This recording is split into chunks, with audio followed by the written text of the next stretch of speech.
Welcome back to the KMBest podcast. I'm KMBest. He's finishing a can of Red Bull. But at other times, he is Magic the Gathering legend, Gerry Thompson. We have a lot of Marvel Snap content to talk about here, I fear, because we are going to do a review prediction series for the new cards. I think I've found this to be pretty useful because my opinions on these cards can be a bit like reactionary in the sense that I'm very much responding to the metagame because I feel like that is the best way I can convey to people what is and is not a good idea in terms of like using their limited resources in the game. And I sort of feel like I have to be like that. Gerry has a lot more of an open mind than me, and so these reviews are a place for me to... I'm not saying I'm going to agree with everything he says open-minded wise, but it is just like I have to at least hear it out, I think, a lot of the time. The man is surgical with a wasp, regardless of They've been saying else. He's been saying it. It's been true. This is, of course, the first episode of 2026. Still. What? How does that make you feel? Ugh. Well, it just, you did like... It's summed up. It's summed up in that sound. Interesting. I graduated in 02, man. Okay. I mean, I guess I did think that the future would be cooler than it is. Like, I think I thought that, like, by the time we got here, we'd maybe have flying cars or something, and instead we just have, like, punishing healthcare debt. But, honestly, flying cars, that might not be a good thing, given just how things are. Because they'd be like driving themselves, flying into buildings, it probably won't be good. One of the things that really always cracked me up about Star Wars, the main planet in the old, in the trilogy, not the old trilogy, but like the 1, 2, and 3, I should say, was that Coruscant would have traffic jams despite every car being floating. Like, I just think that's the sickest thing ever. Like, you're like bumper to bumper in speeder traffic. And presumably there's like regulations about like, you can't just like go down and like pass people and go up. That's like their equivalent of like going into the shoulder on the highway. You can't do that, or like the space cops will get you. I just like, it always killed me. It's like, we have quadrupled the amount of space on the roads. More than quadrupled. We have like X20'd, X100'd, X infinited the amount of space on the roads. You're now in 3D, right? Yeah. And we still just are like bumper to bumper in traffic, dude. Like, you know what they need to do is just add more lanes. Like it just kills me. Like, the idea of that is like we have roughly infinite upward space, and it's just like we still traffic jams, dude. Do you think like people on Coruscant, because like everywhere in America, they're like, we have the worst drivers. Coruscant is like one big city. Do you think there's like districts where it's like, oh yeah, dude, District 12, we have the worst drivers, dude? There's like a Miami of Coruscant. Sure. You know what I mean? Yeah. Well, as a person who has never lived in Florida, anytime I see just some head-ass stuff on the highway, it's without fail a Florida license plate. I really appreciate that. I visited Miami one time, and my girlfriend was like literally incapable of driving there. She was like, you have to drive here. I can't deal with these people. I speak asshole, I think. So like, I understand that they're just like sort of, you can't just like let people go into your lane. You have to like, you like, and there's like a different, there's like a different social contract there, right? Like, they expect you to speed up, and if you don't do that, then you're the one who's going to cause the accident, right? Like, Okay. I'm gonna be the good guy here. I'm gonna be. You're going to talk about Marvel Snap. You're going to be like, oh, we got to not the hero. I don't want to say that, but we should stay on track. We have a new season. Okay. We're going to do that. Go ahead. I hate it. This should not be my job. I don't know how I got roped into this. You kind of volunteered for like the worst possible job for you. Season Pass. Shao Lao the Undying. 5/8 on reveal. Give the last character you played +3 power for each turn you played 2 or more cards. This guy surgical with a wasp. I'm just saying. I will admit, I will be surprised if people are actually legitimately wasping. They will not. They probably should be, but they certainly will not. They probably should be. I don't think they probably should be. That's the problem, right? I don't think you're supposed to be like, okay. I'm going to make sure I If get they're an not extra proc on my surgical with the shout-out by wasp, putting wasp in here. if they're not surgical with the wasp, they probably shouldn't be. But I'm just saying, wasp on its own, not very good, right? Yeah. But if you're playing Xiao, say you're playing Thena, you play wasp, that's a Thena proc and a Xiao proc that you wouldn't have otherwise gotten. And presumably you're also doing some stuff like Merlin or whatever. So like, how bad can the wasp be? Okay, here's the thing. You talk a lot about being surgical with a wasp, right? That's your catchphrase. This deck forces you to not be surgical with the wasp. It forces you to just play it to make sure that you, like, ex post facto get up to 2. You don't get to be surgical with the wasp. You are hard committing to just it being on the board on turn 2. You're not, though. The point of being surgical is figuring out how to make it not screw you over. I think that by putting it in the deck, you have already failed your ability to be surgical with a wasp. If you're not surgical, then don't do it. It's one of those don't try this at home kids situations, Sure. you know? Sure. But like, other than that, I mean, like, when I look at this card, the first word that comes to my mind is busted. This card is jacked up. This is like a 520. it's a lot of points, and then yeah, you start thinking about like, oh, do I like Silver Surfer first steps this or something? Absorbing Man is what comes to mind, right? Like, you have that too. Like, same card. My instinct with this card is you take the zombie deck and you put this in there, and then you play the zombies, and you either Absorbing Man this or you Absorbing Man Giant Man. And it's like, oh, well, that's super messed up. Super, super messed up, whatever it is you're doing there. And because this card, like you mentioned, Thena, it doesn't have Thena text. I think people are reading this card like it has Thena text, but it says 2 or more. This card is way better than Thena. This card is a Werewolf Merlin card. And that's a really good thing to be. Because Werewolf Merlin decks went away from being zombie decks to dodge Shadow King, right? And I think you can hear that and be like, well, why would they go back to playing something vulnerable to Shadow King like this guy? This guy's not vulnerable to Shadow King the way that a zombie deck is vulnerable to Shadow King. Shadow King effectively hits 2 lanes against the zombie deck. It's actually like the Kiss of Death. This guy is just like normal card that Shadow King interacts with and is about as many points as that and does not get Kiss of Death by a Shadow King. I just think this is just, it's going to come out and it's going to be an all-star. I can't see it not doing that. This is the top end for Merlin Werewolf stuff. That's what it looks like. Yeah, it is not the easiest card to play though. You know, so that could be a factor in proliferation, I think. I just like, I look at this card and I'm just like, all right, well, the Merlin Wolf stuff's already good. It plays a very mediocre Annihilus right now. What if we had a really good card instead? Like, that's just the extent of it here. Like, I do worry that, like, you know, okay, you know, if we don't play Annihilus, maybe we can't play Sentry, and Merlin Sentry is actually, like, super busted too. No arguments. Just, like, this guy seems tailor-made for a deck that is already very good. His floor seems super high because I think at worst he's going in one of the best decks in Marvel Snap from jump. Well, that is a good place for a card to be, I think, where it's like you're the season pass, your numbers look juiced, and already there is a home that is like tailor-made for you. Yeah, I mean, I'm not saying this card on his own is like the strongest season pass in a while, but like it'll feel like that because of the tailor-made nature of the home. Guy's a beast. Dragons are cool, man. Yeah. Well, you know, save that till the next card you read off.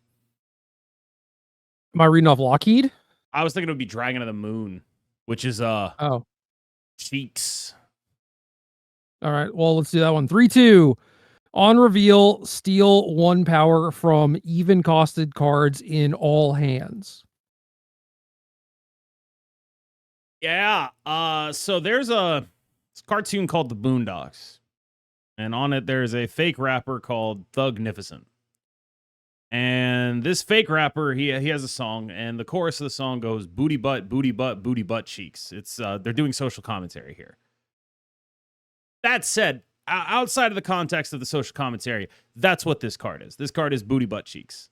It is absolutely horrendous. I see no use case for this card. If you mention Master Mold to me, I'm gonna go to your house and throw a toaster at your head. Like I'm not built for this. Oddly specific threat. Yeah. I am going to drive to your house, which, to be clear, is in my basement. I will throw a toaster at your head. The toaster my house. of a rope. Yes, your house. If you mention Master Mold to me, I thought right now. I thought you were talking to the audience, not to me. No. This is a threat aimed What did at I you. do to deserve a toaster getting thrown at my house? Presumably, in this hypothetical scenario, the answer is mention Master Mold. Well, it does bear mentioning. I mean, nope. I don't think it does. Sorry, dude. We got to cancel the podcast. I got to drive 16 hours. Like I gotta drive cross country. I gotta get in my 2007 Honda Civic and drive all the way to somewhere in Virginia so I can throw a toaster at Gerry Thompson. Do you actually have an 07 Honda I do not Civic? have an 07 Civic. I was just reaching for what would be like a car that a guy like me would own. I gotta jump in my 2024 Ford F-150 with 24-inch rims. Yeah. Like, what do you think I'm gonna say? I have a 2016 Civic, so I was like, oh damn. Yes, I think it's really a good call out. I think a Civic is a good call out. I'll leave Dragon to the Moon in the dumpster, I guess. Yeah, I will not say anything because I've been threatened. Yeah, I mean, if that was the only thing you were gonna say, I just don't. Like, if the first words out of your mouth when you see a new card are like, "This seems sweet with Master Mold," don't get that card. just don't save yourself the trouble, dude. You know what? I generally don't like heuristics, but I think that is a fine heuristic. Yeah, I think that's just a solid one. You know, they are often inapplicable to individual situations, but that's such a specific heuristic that it plays, I think. Yeah, I don't know. I do think that if for some reason if there were a lot of like even costed cards being played, oddly I think that odds are more common currently, right? So, you know, you know what you did there, presumably. What'd I do? Oddly, I think that odds are more played there. Oh, all right, no. Well done. Dude, I'm just saying words. Okay. If like both players have, 4 or 5 cards and you play this and it hits 6 cards between the two of you. Yeah. I think at that point it's like, okay, this card is reasonable, but that is probably not where we are currently. Even if that was where we are, is like a 3/8 that dies to Shadow King the thing you want to be doing? If you play a bunch of stuff that dies to Shadow King, then sure. Why not? I suppose. Can't Shadow King all. I'll tell you, there are 2 things that piss me off about this card. And one of them is like a serious gameplay thing, and one of them is like a bit. Which would you like to hear first? The bit, I guess. I'm pissed off that this card named Dragon of the Moon does not work with Moon Knight, so I can't call it Dragon of the Goon. That makes me upset. It has anti-synergy with Moon Knight, because it afflicts even cost cards, and then Moon Knight just discards those cards. So what was even the point? And if you do it in the other order, you've discarded a card you were going to steal power from. Yay, great job. Love this so much. It's like they made a card for an archetype that doesn't work with that archetype. That's the bit. The gameplay is, when you actually start thinking about this card, a lot of the power of a 3 with a potentially big body is that you can pair it with something else strong on the final turn of the game. That's a lot of the appeal. This card gets worse the later in the game you play it. And that's Yep. really, really bad. This card should be a 3/5. Like, this card is multiple points of power off. Straight up. Oh man, you can on turn 6, you can play it alongside Cassandra Nova. Yeah, that's exactly, You're it's like, exactly the Cass Nova bang. dynamic, except it's worse. Like, it has the same dynamic as Cass Nova, except I would be willing to believe a lower ceiling. Because you're not Arishemming, you know? You're not getting an Arishem matchup with this. No, fair. Okay, can I talk about Lockheed now? Yeah. All right, 2/1. End of turn. If you played a 1-cost card this turn, afflict an enemy card here with -2 power. You said, can I talk about Lockheed now? You going to talk about Lockheed? I talked about it. I read the text. Canonically.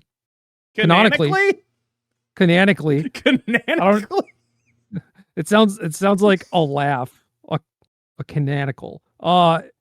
Canonically, it's my favorite fruit, canonical. Yeah. Lockheed is friends with Kitty Pryde. So flavor slam dunk. This works quite well. This is a card I would have loved to have like 2 years ago. I still think it is maybe possibly kind of reasonable, but are you gonna, I don't know, bring up Shadow King again and just be like, No, okay. I'm not gonna bring up Shadow King. I'm gonna bring up something much more annoying, which is I hate so much that this card doesn't trigger a werewolf by night in any way. And I worry that will prevent me from playing it in the deck that wants me to play it. I don't know. Well, presumably your Merlin spells will. They will, playing right, in the location of this thing. So, but it's like, when am I actually playing this card out? Right? I go turn 2 Merlin, turn 3 werewolf. I get it on turn 4. I'm giving up a point of power. If I'm getting this on turn 4, well, then I'm really not getting a lot of afflicts out of it, am I? I'm never prioritizing this over a Merlin. I'm never prioritizing it over a werewolf. So it'll show up in my good games not doing much. And in my games that I have no Merlin, it's not doing, well, anything, really. I mean, like, well, depending on how the deck builds, maybe it'll still be like a functional thing. In my games where I have just werewolf, I want to prioritize the werewolf. I like this card. I worry it doesn't even make it in the Merlin Wolf stuff. I hope it does, because like it's cool. It represents a lot of power. But this is also a problem that Kitty Pryde herself has. There are too many cards that take up Kitty Pryde's role of providing procs on things for playing there and do it better than her. Prowler does this. That you want to fill up your curve, you have Prowler, you have Kate Bishop, you have Merlin. All of these cards are in the same role as a Kitty Pryde and do it better.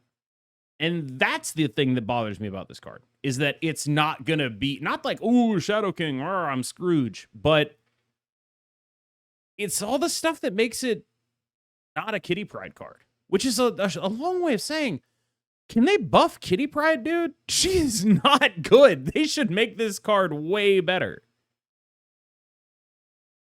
I'm down for a Kitty buff. I think in the situation you described where you're talking about like, well, if I have Merlin and Werewolf, I'm playing this on turn 4. It's like, yeah, well, you're kind of just doing your thing that you want to be doing anyway. Obviously, that is plan A. That is your more powerful thing. There are going to be games where you don't have both of them, right? So if you go Lockheed into Wolf into Prowler or whatever, that's fine. Or if you don't have Wolf, you go Merlin into Lockheed plus Omni or something, like, right. My point is that fine. It's your backup thing. Yeah, and that's like a fine role for it. But like, when we're talking about these cards, you have to like put that in that context in there, which is like, this will never be plan A. Whatever deck you're playing it in, this is not the guy. You're not that guy, pal. That's probably true, but something has to be the best, and by extension, something has to be third best. And if that's Lockheed, okay. Yeah, like, I think this could be a reasonable card. I think it could honestly be a pretty good card. It's just put it in an awkward spot where, like, the best thing to do with the stuff that you want to play with this is a different card. That doesn't work very well with this. That's sort of what I'm getting at here.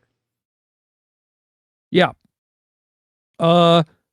Majestic Wing Beat, we got a Series 4. 1 cost skill on reveal. Give the leftmost card in your hand +2 power. If it is 5 cost or higher, -1 cost also. I think this card's actually just good. Like, I look at this card and I'm like, isn't this just like if America Chavez was a better card? And I know people are going to be like, oh, America Chavez gives a bigger buff and it's got a body. That body's downside. Every deck I play America that's Chavez. what I was going to say. Yeah, like, that body's bad. I don't want that there. Like, get it out of here, Remember dude. what I was talking about with Wasp? Like, the skill inherent is getting rid of it? Well, this just does that for you for free compared to Chavez. I would much rather have a skill than Chavez. Yeah, and you target it. And it's not like America Chavez is a card people don't play. You see that card. Like, it shows up. This card's good. Mostly, when my opponent plays it, I think they're a bot, but... Oh, no. Mostly when my opponent plays it, I think they're playing, like, the worst Maverick deck of all time. Which is always true.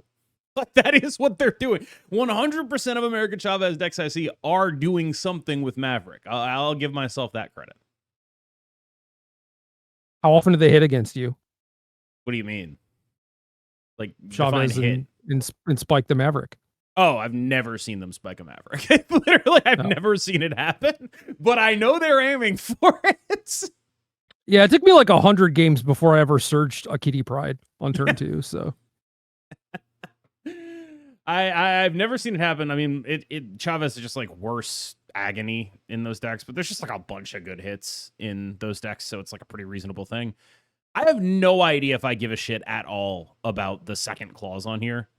I know it's like maybe I'll play it in Galactus, but it's like I doubt it. Maybe I'll play it in Nimrod. I buy that because again, like you look at like these are decks that benefit from not having to have a body on the board, right? Galactus and Nimrod care deeply about not having a dog shit America Chavez lying around so that you can do things like Symbiote Spider-Man, right? They care a lot about that. So I could see it in those contexts too. I guess also, before you respond to that, respond to this, which is, I know there's a masturbation joke here that we haven't made yet. You know, I'm wing beating off, majestic meat beat, something in that space. And I just want to sort of like, you know, I'm not going to be like the Christopher Columbus of this, but I'm going to be like the people who paid Christopher Columbus. They're going to put my flag there. Someone's going to come up with a good one and do all the actual work there. But in the sort of field of majestic jerk-off jokes, I just want to get in on the ground floor here. See, our brains work differently. My brain did not go there. To me, card games and masturbation are completely separate things. Really? Yeah. That's crazy. You've never played like a blue deck? Well, like mental masturbation, sure, that's different. I gotta tell you, I think there's more overlap than people give it credit for, right? Like, I think there are people who get a psychosexual. Have I played a blue deck? Yeah, like I think there are people who get a psychosexual thrill out of counterspelling stuff. You know, I think those people exist, and I think they generally should be sent to the island where CEDH players go. Oh, thank God I'm reformed. Maybe in my 20s, I would have been a CEDH player. That's the most mean thing you've ever said about CEDH players on this podcast. Yeah, you're probably right. Like, damn, dude. I didn't realize it went that deep. I didn't realize you had that level of animus. That's crazy. But yeah, I generally think this card is just flat good, and you're going to be happy to have it. I think it's a Series 4, and I think especially as Series 4s go, that's a good card. Dees.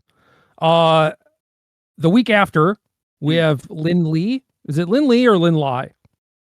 I know it's not Lin Lai, but I don't know that it's Lin Lee. Or is it like Lin Lie? That would have been my guess. Okay. The problem is, I know a very small amount of Chinese, and I know enough to know that there are tones that get applied to things, and those tones are often lost when you translate things of this nature. So, like, tones that imply certain things. Also, I want to be clear that this is maybe not necessarily a Chinese thing. This is like an American-made Chinese name. It does. Right? It is. Yes. So, like, I have wondered about that with like Shang-Chi, right? Especially because the movie took such a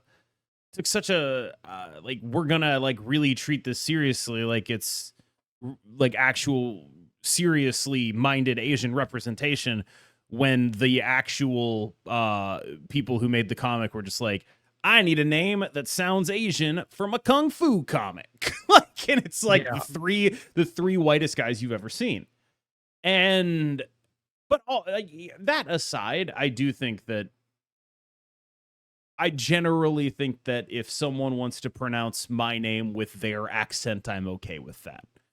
So I will just do my best to say the Americanized versions of these names, so I don't sound like like the guy in the Jimmy Smith's SNL sketch that I reference so much. All the time.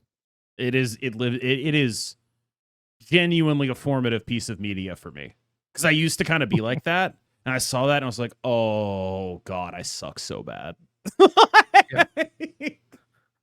I'll just say burrito. Yeah, I'm just gonna say burrito so I don't look like a dick. Like, I don't want people to think I'm a dick who's doing this on purpose. But yeah, anyway, Lin Lee, I believe, is what I'm going with.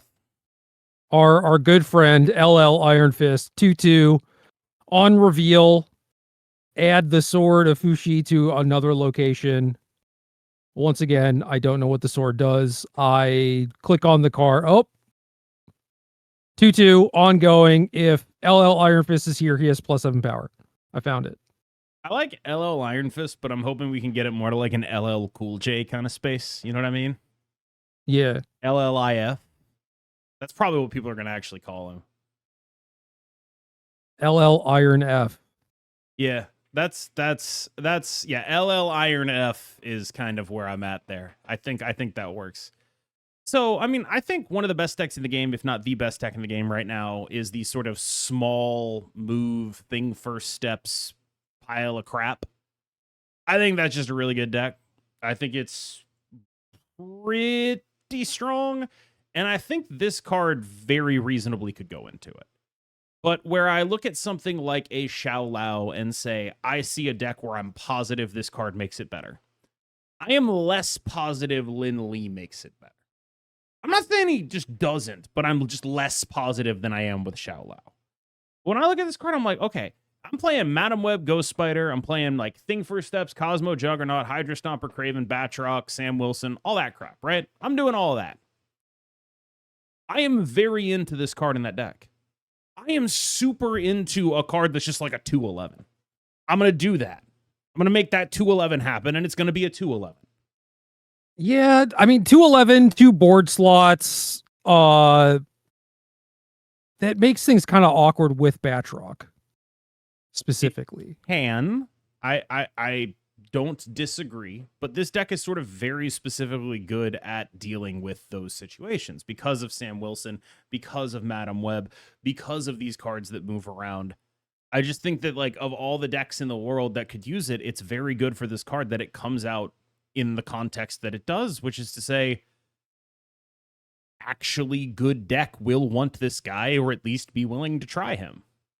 Yeah, we'll consider it for sure. I have a cat causing mayhem up there. Oh, I haven't told you. We finally took down all the gates, and now our new cat can go anywhere she wants in the house. We finally got to that spot. Like, she's comfortable with everything. She's really good friends with the dog. She still kind of fights with the other cat, like, but there's no, like, she's brave enough. She's not that brave, but she's brave enough that she is now like, she's graduated from kitten in the bathroom to full run of the house.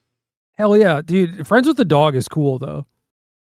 Sort of. The cats will be like fighting, and the dog will intercede on behalf of the new cat, but the way in which she'll intercede is quite violent. Like barking and running and things of that nature. It's surprising to me but like, she reads it as like the old cat being mean to the new cat when they're like play fighting, and so she'll try to intercede, and we have to like stop her from doing it. It's like you could take it down a notch, you know? You don't have to just immediately reach for like the tear gas or whatever. In this analogy, who is you? Am I tear gassing or is the dog tear gassing? No, the dog. I see. Yes. No, the dog I'm is saying reacting like an average policeman. Yes. Yes, exactly. It's just just take it down a notch. We don't need to resort to drastic measures right now. I'm going to see this situation. I have no context for it. I am going to escalate it. Okay? Yeah. We're escalating the situation right now. I was in a training for de-escalation, and I took the D off. We're escalating. No, that is sort of how she reacts. The only thing running through the dog's mind is stop resisting. Oh man, no, it's cute. It's cute that they're friends. Like, it's nice. Like okay, the dog is like actually friends with this cat in a way that I didn't expect, and this cat is a big fan of me in a way that I didn't expect. I'm happy with both of those things. But yeah, I just hope she does well in her first day. A lot of cleanups had to happen in order to make sure that she wasn't just gonna like get stuck places. Yeah. Well, eventually she'll grow. Maybe. She's possibly. Real small. Speaking of small, come here, cat. Can't hear you, dude. You moved away from your mic and it just absolutely went to shit. No, see, that's a large cat. Of small. That's a large cat. She's tiny. My cat is very petite, but since I got this new cat, it has really become apparent that she actually is pretty heavy, which is good because she was really sick when she was young. So her growing into like an adult, it really like it gives me some pleasure. I like that. This cat is like 6 years old, and I have a cat that is literally 3 times her size. So, well, yeah, but that other cat is, to borrow some millennial phrasing here, a heckin' chonker. True. Yeah. Who's next? All right, new dragon card. Fin Fang Foom. 7/12 on reveal. Gain the power of front row enemy cards here. I mean, you probably know what I'm going to say.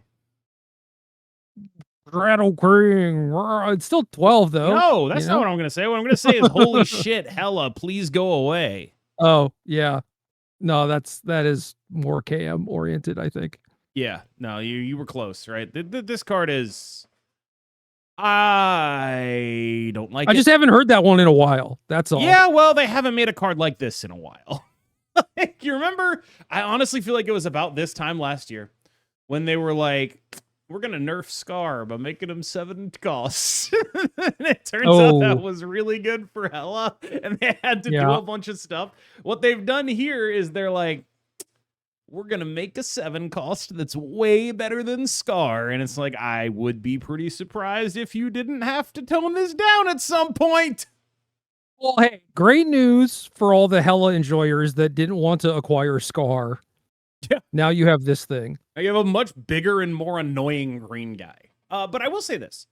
The thing that really stands out to me about this card is compare it to the Infinaut, just like baseline, right? Like the Infinaut 620, but you have to skip your previous turn. Is that easier or harder than getting 7 energy? I would argue right now, this card is actually just like a playable card. Like, you have Wave, you have Luna Snow, you have Electro. We have never had more good ways to get 7 energy than this. In the Hella deck, you have Corvus Glaive. This is just a card people are going to play. This is what a 7 should be. The ramp stuff is that good, and this card is that big. I find it hard to believe this card is not a 720 every time you play it. Might be a little smaller, but certainly, yeah, if your opponent begins by playing like a 3 and a 4 in a location, and it's like, oh, whoa, they have a lot of power there. Like, I'm going to need to do a lot to contest it. It's just like, well, this guy does the job. So, other thing that I think is worth pointing out about this card, I mentioned Luna Snow.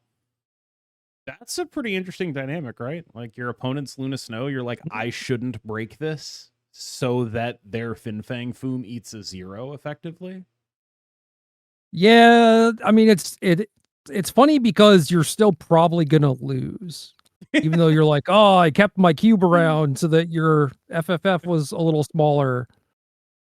I suppose, but yeah, like this is just it's still 18 or whatever, This to me is sort of the platonic ideal of what a dragon card should be. This is you might as well call this card Big Fuck Off Dragon. Like, they nailed it. That's what this guy is. I wonder if this was the season pass, how it would do, That's a good question. I think at 7, I can see why it wouldn't be the season. Yeah. I do wonder, like, we are way too keyed in. Mm-hmm. And I think that certainly for me, like, I remember, like, way back in the day, like the age of like discovery and wonderment over like seeing, new Magic cards or whatever, being like, oh wow, this is really cool, right?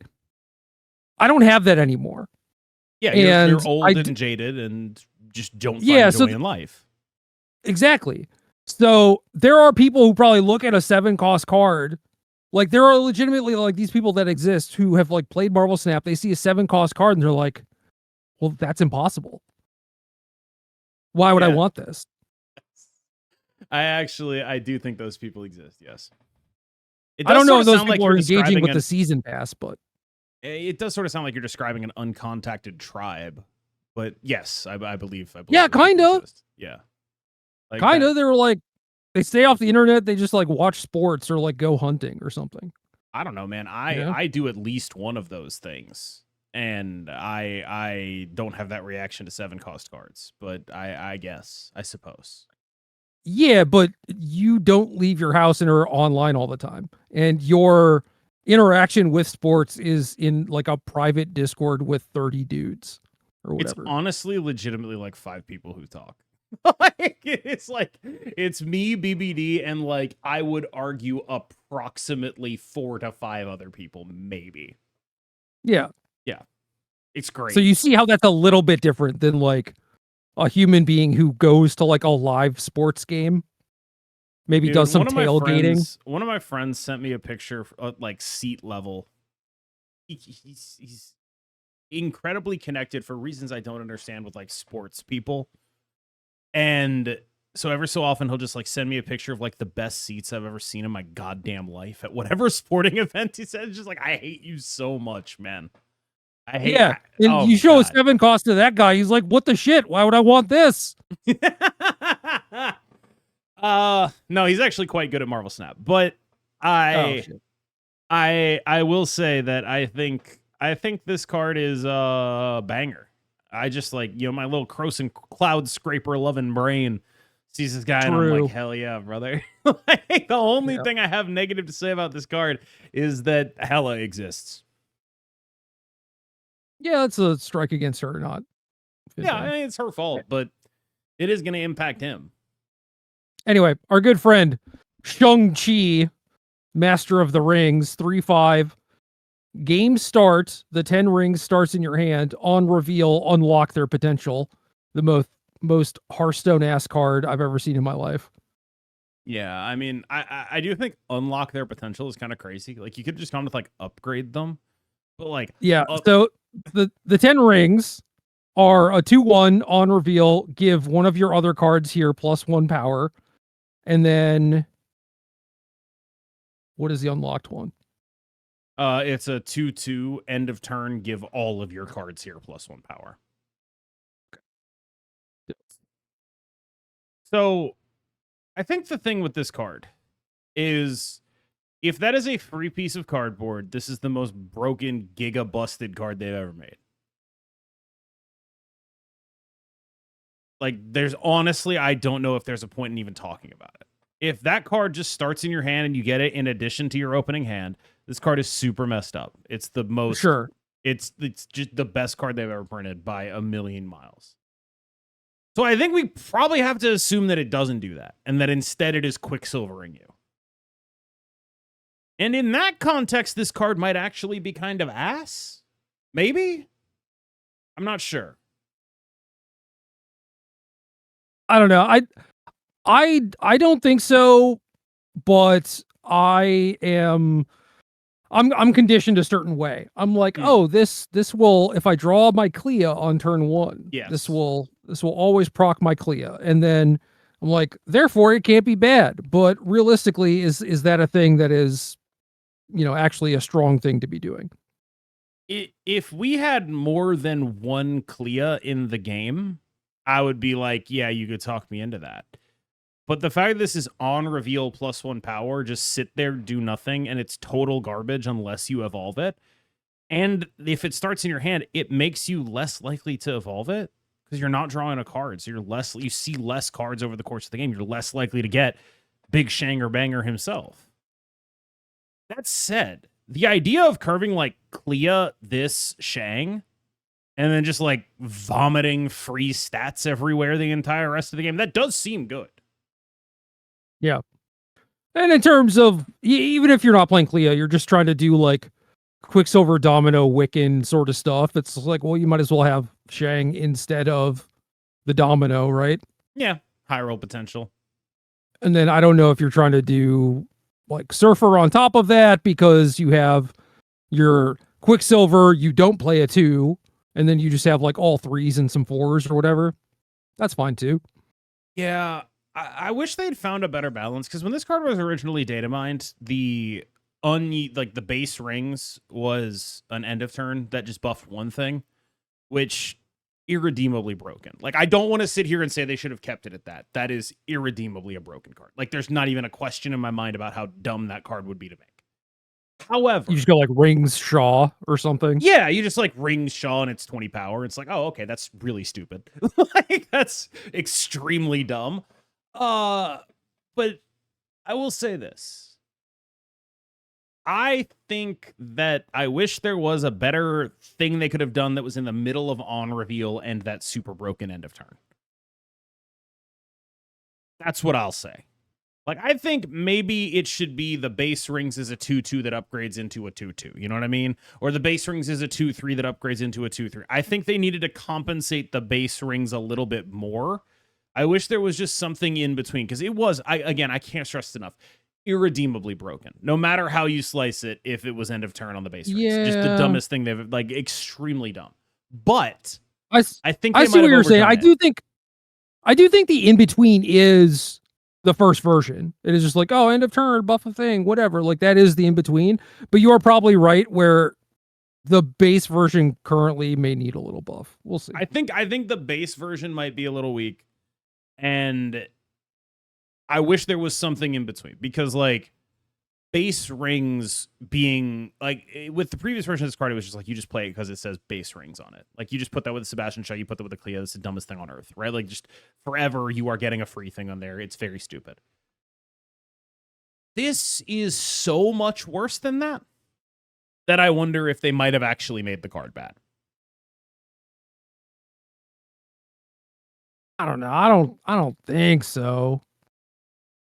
Like, if nothing else, it's a better Domino in a lot of cases. It's not, I don't know. Though.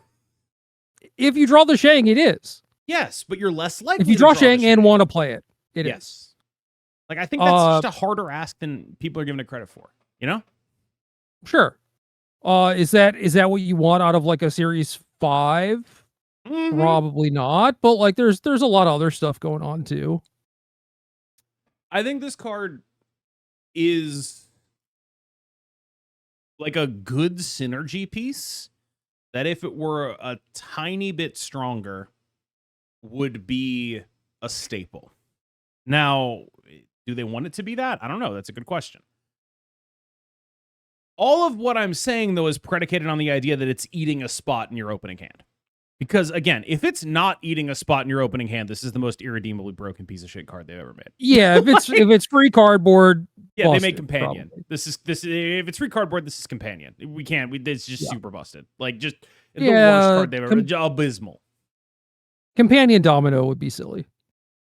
A companion Domino that upgrades itself.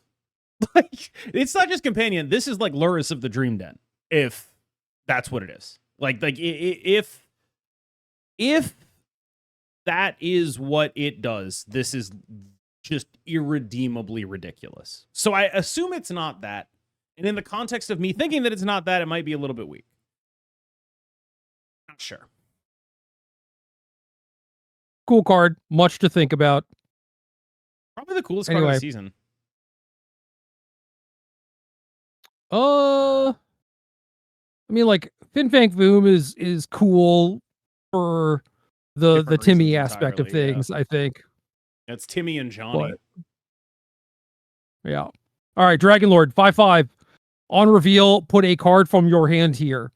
We went from Hearthstone text to just the simplest text box of all time. Very This appealing. this is one of those you're just like, I can't believe this card didn't already exist. I have some worries about this card where it's like, I think this card is good, but the more you make your deck about this card, the less you lose what makes ramp actually good right now, which is having access to CGR and Enchantress and Legion and all these interactive pieces.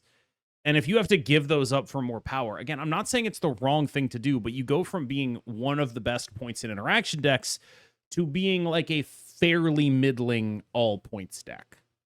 You are no longer a deck that does things that interact with your opponent. You are just like dropping a free Giganto on them. And that's cool. But there are other decks that do that too. And you might not be better than them. Yeah. Can you play this in Hella? Probably. Why wouldn't you? Like, yeah, sure, I bet. That's sort of where I was at. Yeah, I'm just going to play Stardust, dude. This doesn't work. Hella doesn't work. Blink doesn't work. Get out of here. Go away. Smart. Get the fuck out of here. I do not want to deal with your shit right now. Hella player. Don't gamble my Stardust, please. Please, dear God. I don't see any more cards, so we're done. Podcast done. Wow, dude, we're so efficient. I do think that is all the cards for the season. They've been making less cards recently, and they didn't like announce it or anything. But I know people have been saying like, oh, it feels like I'm falling behind. We're making too many cards, and now they're actually making less cards, and they're just like, well, what if we just didn't tell anybody? Yeah, but now our podcasts are so short. Why would they do this to us? Yeah, I mean, that would be true if we didn't spend the next 45 minutes talking about whatever we've been doing for the last week. So I don't really think that's on us. No. Dragon Lord, I guess, is a limited time events card, which maybe makes sense as to why the text box is like so simple, but that's fine and good. I appreciate that. I'm looking at the variants for these cards, and thank God there are Creative House Pocket versions of these things, but it appears that they're gonna maybe continue charging cash money for them, which means I ain't gonna get them. Ooh. I will get them if they come with gold, I think is where I'm at. Like, I kind of only want to buy bundles with gold so I can use that gold to buy more variants and sort of generally feed into that Ponzi scheme that I've constructed in my head. I think that's important. Also, I did my like leather shoes versus Cosmic Ghost Rider bundle gag. One of my friends was like, yeah, man, good luck with those, and in quotes, leather shoes. And I was like, dude, they were 70% off. He was like, that's just making it worse. They're good shoes.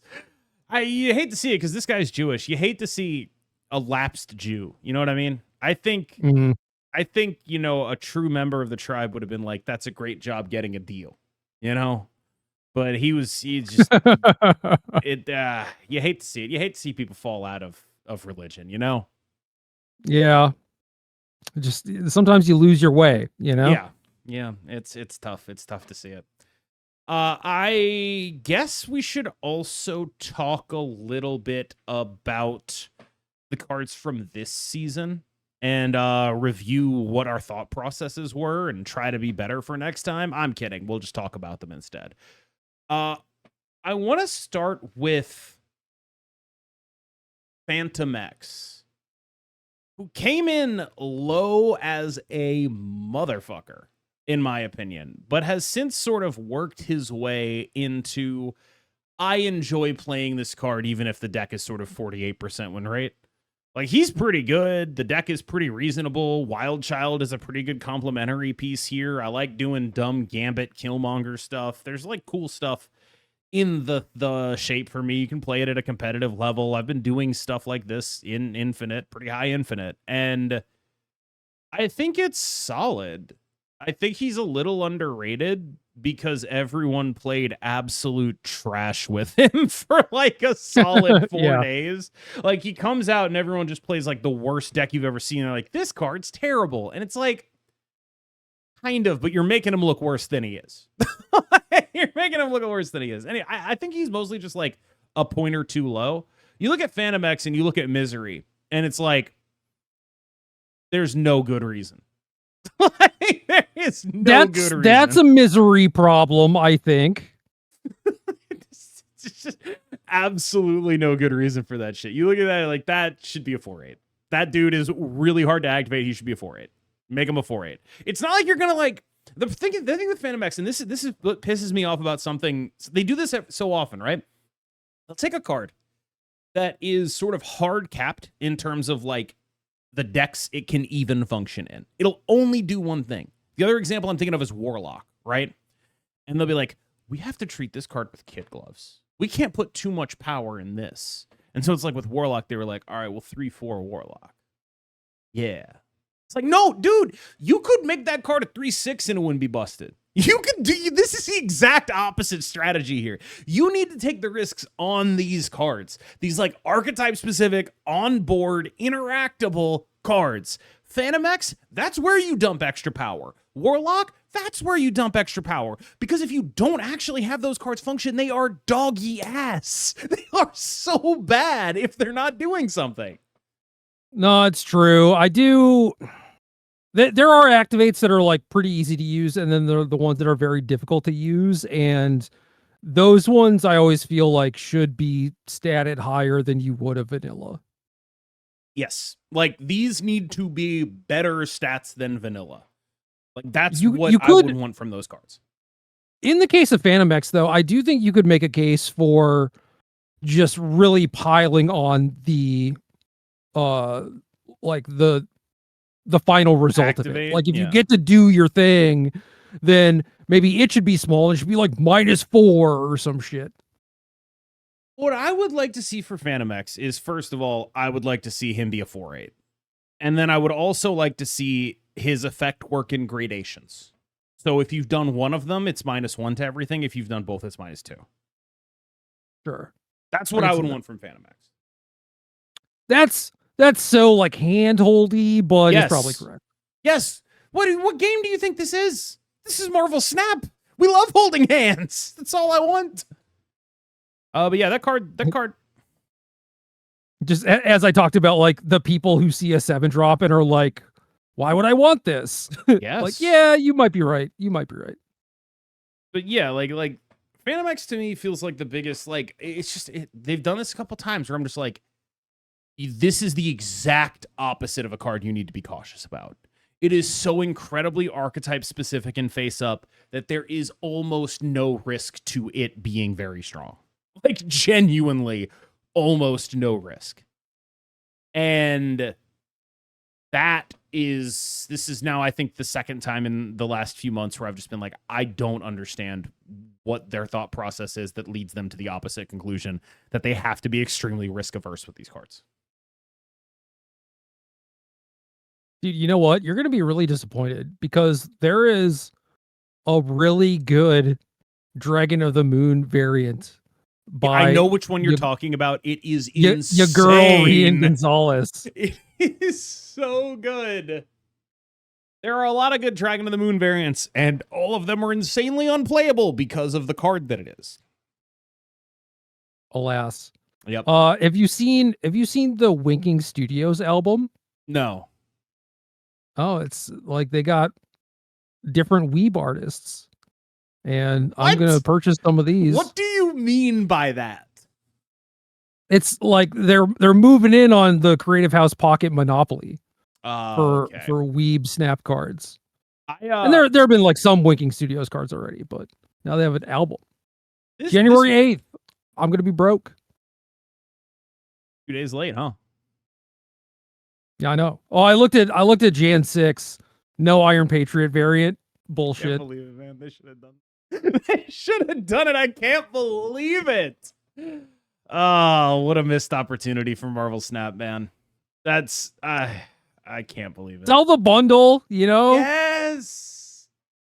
Call it Iron Anniversary. Yeah. Hey, just come on. Give me that Jan 6 Iron Patriot, dog. I want it. I want one that looks like that dude who was wearing furs. That's what I'm looking for. Yeah. I want one that looks like that guy. Give me that. Give me one that looks like fat JD Vance. Jan 6, we have a Creative House Pocket Macari variant, so I'm in for that. Yeah, that's cool. I did an end of year awards show. Or I sort of did the nominees and then let people vote on them for Marvel Snap. And I was shocked at how much consensus there was. Like each category, there was just like a runaway winner. There were just like very few like controversial things. Everyone was just like, no, it's this, it's this, it's this, it's this. The category I was the most surprised by, though, I did Season Pass of the Year.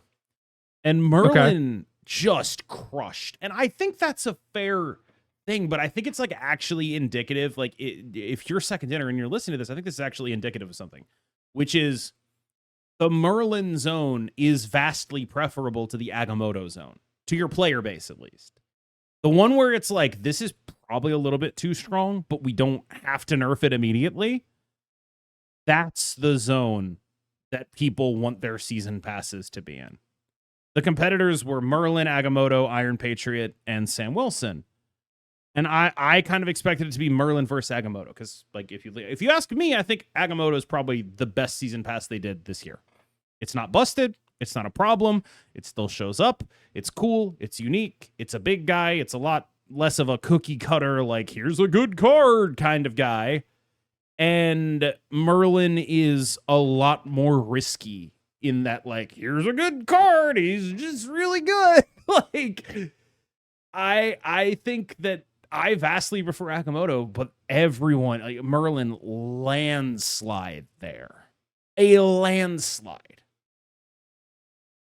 I'm not shocked by that. I think if Merlin did not exist, people would probably be pretty happy with Agamotto. I buy that. You know, but it's just like once you compare the two, it's just like, well, yeah, obviously it's Merlin, you know, but suppose. I think it probably would have been landslide the other way if Merlin had like come out last year for some reason, right? Yeah. I also did one that was a worst nerf. And this probably isn't surprising, but the winner last time I checked was Pedro, Mr. Fantastic First Steps. And really? Yeah, like I think there were some real contenders there. And Pedro, I really think that one pissed people off a lot. Like when I look at that, what I take away from that is like, he was so good that his identity became being good. And then when you make him not good, that is a betrayal of his identity. Like, that is my theory of Pedro. Like, he was so fucking good. He was in everything. That became what he was. It was an expression of flexibility through power as a card. He was expressing his own identity as a Mr. Fantastic by being in every deck. And so when he got nerfed and that no longer was true, that felt to the player base like a betrayal of his identity. Not just like, oh, we made him worse. We killed him. Like, compared to the other twos that got nerfed. Like, yeah, he got hit. It is one of those nerfs. I like the nerfs where you change a card slightly and it still sees roughly the same amount of play. Sam Wilson, Iron Patriot. Yeah, sure. Yeah. And that was definitely one of the ones where you took him out behind the woodshed, you know, like you put him down. And I guess to that degree, I could see people saying like, oh, this is a bad nerf or whatever. But I do think the card needed a nerf. I think it would have been a lot safer to 2-0 him and keep him at 2 than it would have been to do what they did. We got ourselves a little wasp situation. You know, how do we get rid of this 0 power guy at some point? What? If he's a 2-0, at some point you're going to want to get rid of that 0 power body. Oh, I see. Yes, which is Merlin the Wasp sub game. Of course, I'm going to Merlin evolve him. What are you talking about? But yeah, like I think they were perhaps a little too draconian with him, and I think that card specifically hit people in a way that, like, Sam Wilson got nerfed, still played. Iron Patriot got nerfed, still played. Mr. Fantastic got nerfed, and he got smashed. He got Yeah, he was murdered. smashed. And I think that like that is largely what people are reacting to, if I had to guess.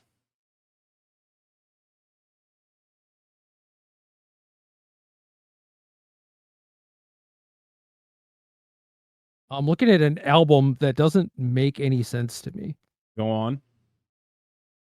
I don't know. It's got like 2 random pixel cards in it. I feel like this website is drunk. It's entirely possible. I've brought things to SnapFam before, and I've been like, yo, this data is wrong. And they've been like, look, man, we don't do anything manually. It's all just like whatever's in the code. So if something is wrong there, it'll just be wrong on the website too. Yeah, so it's allegedly a Lemon Art album, and then it has like Pixel Carnage, Pixel Deadpool in it. So it is just showing the wrong art. Interesting. Weird. Okay. The thing is, you want to blame SnapFan for that, but that could very easily just be like Marvel Snap spaghetti code. Yeah. It could very easily, like when that album comes out, it could very easily have those 2 things in it. And then we would it could very easily happen. I'm pretty sure I have those variants, so I mean, I'm rooting for that. I love free stuff. Well, yeah, that was my thought. I was like, I don't know what the hell this album is, but I got those. I know I have those.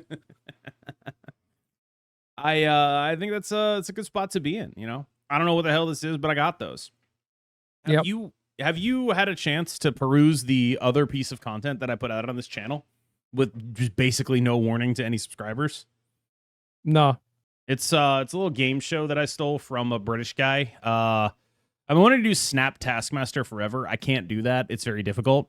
So I stole the other game show that the Taskmaster guy does, which is called No More Jockeys. The basic gist is you name a character and then you name a category that character fits in, and the next person names a character and they can't name anyone that fits within that category. So you go like, Scarlet Witch, No More Mutants, which is the name of the show. We changed No More Mutants, right? Because of the famous panel of Scarlet Witch. And I'm planning on doing these episodes Mondays, those episodes either Thursday or Friday is sort of where my head is at. That's sort of what I'm thinking. But we are so bad at keeping track because part of the game is like we're all a little bit inebriated. And so like we'll break our own rules, and as long as nobody challenges them, because you have challenges, part of the skill is remembering all the rules. We're not allowed to write any of them down. We're not allowed to use our phones. It has to be all memory. And boy, are we fucking bad at it. We are heinous, dude. There was a rule that was like no cards that mention turn, and then later someone mentions Arishem, and all the comments are like, Arishem says turn 3. It's like, I didn't think about that at all.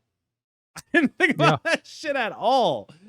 And people are like, oh, you need a judge. And I to those people I say, I think the fun is in you feeling smarter than us. Yeah, for sure. I think it is reasonable, if no one challenges. It's just like, yeah, you're all messing up. Who cares? Yep, got away with it. There aren't many situations where I'm just like, yeah, we need to get a cop involved. That would make this YouTube show a lot more fun, right? Yeah. I was gonna invite you to be the judge. I get you a little baseball cap that says police on it. Yeah. I think that's a great idea. That's the role I've been waiting for my entire life. YouTube show cop. That's so true, man. I'm so glad you're finally coming around to your true self. Yeah. That's just you were meant for it. I think. I truly think those are the vibes you give off. A YouTube show cop. I think when everyone sees Gerry Thompson, they're like, yeah, that makes sense. How many bullets did you end up firing in that magic thing that I watched you like? Am I just bad luck? Like, well, it's not that you're bad luck. It is way harder for me to play when I'm also trying to like explain things, because then it's less time for me to like think through things.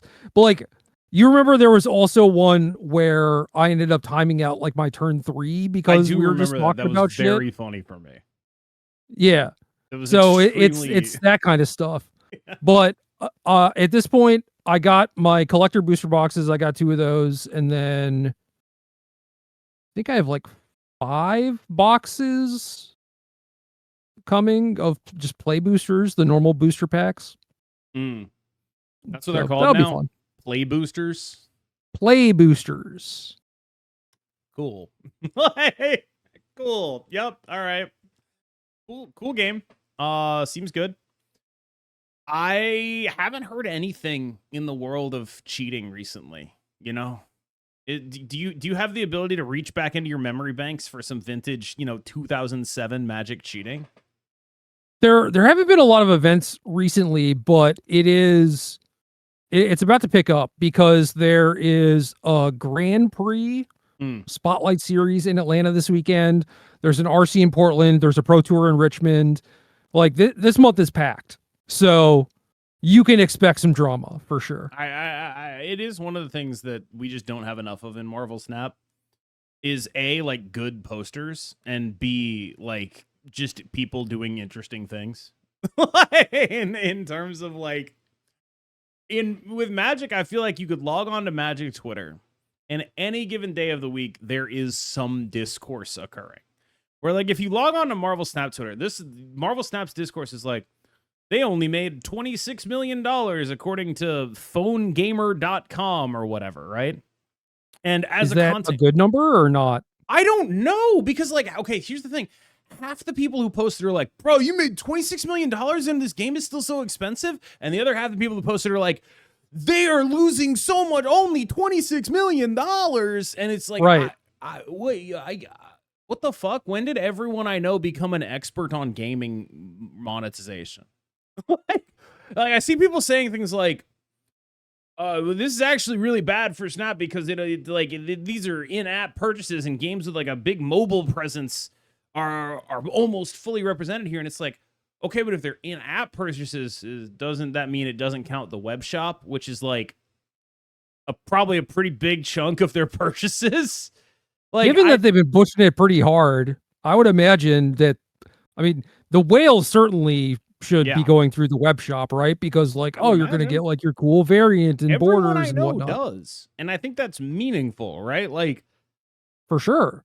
And I guess what gets me is like, I don't know the first fucking thing about whether a number is good or bad. And people seem to expect me to give a shit. Like, I'm supposed to have a personal stake in the game I make content for, living or dying. But I know this sounds weird. I don't. Like, I don't understand this number. And I'm not going to sit here and talk about this number because I don't know what the fuck it means. I don't know what the mitigating circumstances are. I don't know any of that shit. I will care about that number when the game dies. That's it. Like, it's not like a thing that I can meaningfully measure. I'll care about it when it starts impacting me. That balance sheet number doesn't impact me. I don't give a shit. Like, I don't. And like, I see so many content creators like offering opinions on this, and it's like, why? You don't know. You don't know the salaries they pay. You don't know how much they spend on like advertising or with partners or whatever. Like you don't know if that number is accurate. You don't know if it is reflective of just in-app purchases or like and the web shop. Like you have a small piece of data. That is all you have. Yeah, and I think that the thing that sucks about it for me is like I just don't want to be wrong about shit. Like, I just don't want to be like, let's assume this and have the assumption be wrong. And so, like, that puts me in a position where I worry that I'm, like, tacitly doing toxic positivity. You know what I mean? Like, oh, Cam doesn't want to talk about these bad numbers. Or are they good numbers? I don't fucking know. That's the whole point. But, like, Cam doesn't want to talk about these numbers. It's because I don't know what the fuck they mean. like, I just don't know what that means. You don't know if they're accurate. Also true.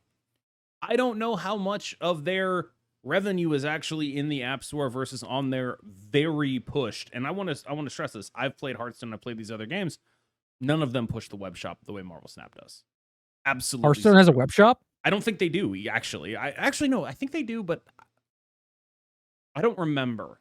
I think Hearthstone doesn't because you redeem codes in the Blizzard client. I'm not sure, but I think you can buy I guess the Blizzard client counts as a web shop, would be my guess. Either way, I strongly suspect that those numbers are not particularly representative. But I don't know. Maybe they are. Maybe that's what was accounted for by like Phone Gamer CCG or whatever. But it just sort of feels like I feel like people expect me to like defend the company that makes the game or whatever. And be like, no, these numbers are good. Or to be like, these numbers are bad and should light a fire under them to make changes or whatever. And it's like, yeah, I don't fucking know.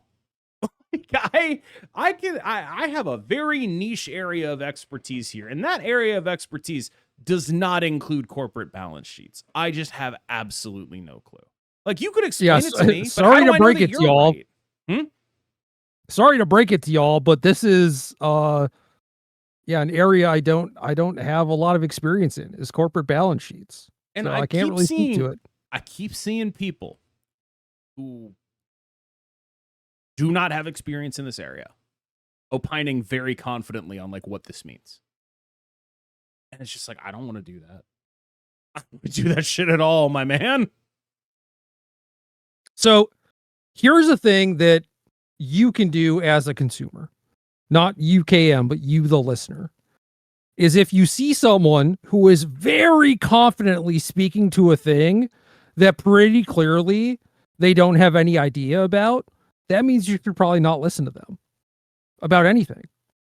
I will say the one person whose opinion on this I would generally trust, I think, is probably Dara. Like, I want to make sure I specifically exclude him here. And maybe Jeff? I'm not sure. I don't know what Jeff's familiarity with this is. But I know Dara's been on the inside of gaming companies before and has a better idea of what these numbers are representative of than I think the average person would. And Jeff's been in this space for a really long time, and I could believe that he would too. But I see people who I know for a goddamn fact have not been in this space for an extended period of time, have not done any of the things that would give you an authoritative view on what the fuck this is, talking about this like they know what they're talking about. And just like, Again, even if you have been in the space, that doesn't necessarily mean that this number is accurate or it is the full picture of revenue. You have no idea what their expenditures are. You have no idea about anything. So to just speak confidently about what this means when you don't have anything remotely resembling the full picture is super ignorant. I suppose. I think to some degree card games are generalizing from larger conclusions from small sample sizes and kind of hoping they work out. So I don't really, I guess, blame card gamers for doing the same thing when it comes to something like this. You go, oh my God.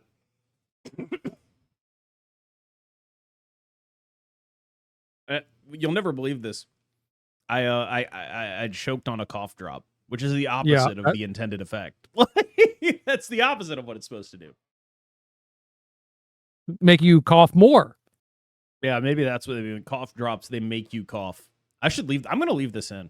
I feel like that's just like I'm leaving it in. Anyway, I mostly bring this up to say that, like, I feel like there's an expectation of me to, like, address this stuff or to, like, have an opinion on it or to, like, either mount a defense or a takedown of second dinner for it.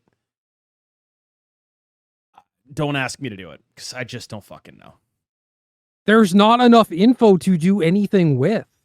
That is largely where I'm at. Like, maybe someone smarter than me or more versed in this could have a better opinion on this. I have no idea. I will say this, though. I think there's just, like, a pretty big component of, like, vocal people who, when they see, like, something that they can take as the company making less money, they're like, this is the just punishment for their greed. You know what I mean? I see that. And it's like, I don't know the right way to put this. I wish I could believe in a world where people got their just punishment for greed.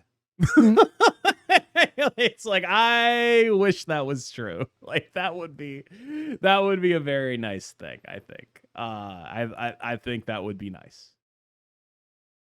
Yeah, and unfortunately, that is a thing where I have enough experience in it where I can confidently tell you that that is not the case.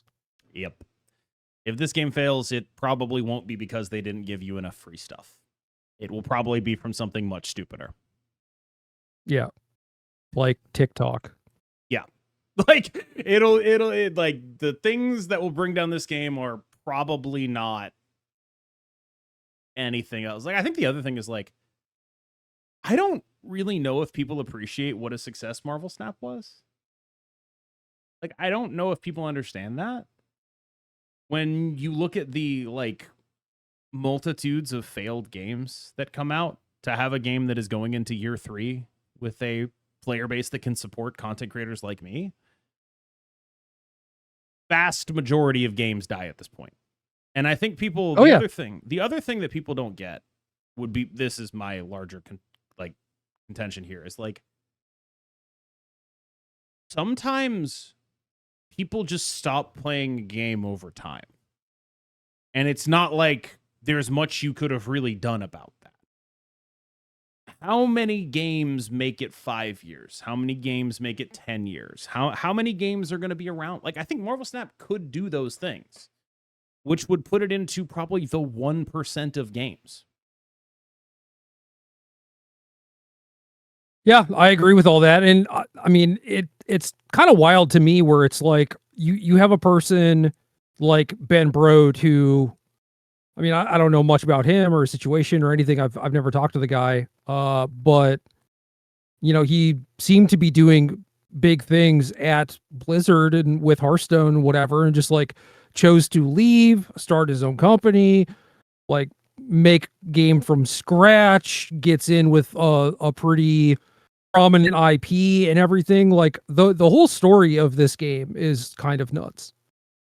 Yeah, and this is mostly to say that I think people are kind of, I don't know, it's almost like people are looking for a reason to be like, this is a failure.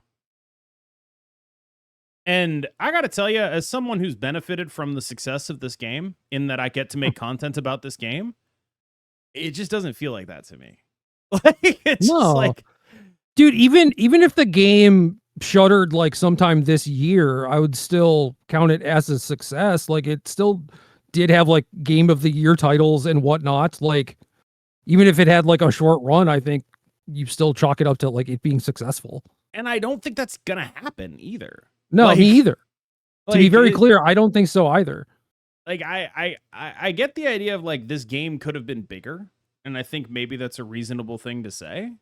Probably could have been, you know? But I kind of think that like there's this sort of drive to be like, I want this company to fail so they don't, so that like a lesson is learned about monetization or something. And I just don't think those two things are connected in the way that people would want them to be. No, because in a lot of cases, games could fail and they're like, oh, we got to monetize harder. That's where we messed up. Yeah, I wouldn't be surprised if they were having those kind of conversations, right? Like, how do we make more money off of our player base, right? Like, that seems like people talk about milking the whales. It's called just generally, how do you optimize your income based on your resources, right? Like, oh, it's milking the whales. It's just what a business does, right? I wonder. Yeah, I mean, they can shake me down for $10 a month. They get you. And they shake me down for 20, dude. They got my ass in a vice. Yeah. I'm buying. I was spending $20 even though it's Dragon of the Moon. Yeah. So you can do that, but like, is that what's going to carry you? Probably not. I mean, there are 8 billion potential me's out there, right? But you're certainly not going to get all of us. So yeah, you got to look for the Oilers and the Princes and whatnot, and get those people. Someone made, I think, a really salient point to me though. I've been like a proponent of the pre-con stuff and talking about all that. But the point I'll credit this I hope this isn't breaking NDA. I'll credit this to Dara JN. He said something that I thought was really insightful, which was a problem that Marvel Snap has is getting new players into the cycle of content. If you are a new player, how do you engage with these new cards coming out? There's too much time between starting Marvel Snap and having the same experience of Marvel Snap that other people have. And I think that was actually like a really, really salient point that I hadn't thought about before. And I think it's really good, and I think it's a really clever point to make that I hadn't thought in exactly those terms before, that I think is largely something that if I were on the inside at Second Dinner, my big question would be, how do we get a new player having the experience of Marvel Snap that other people have in a faster way?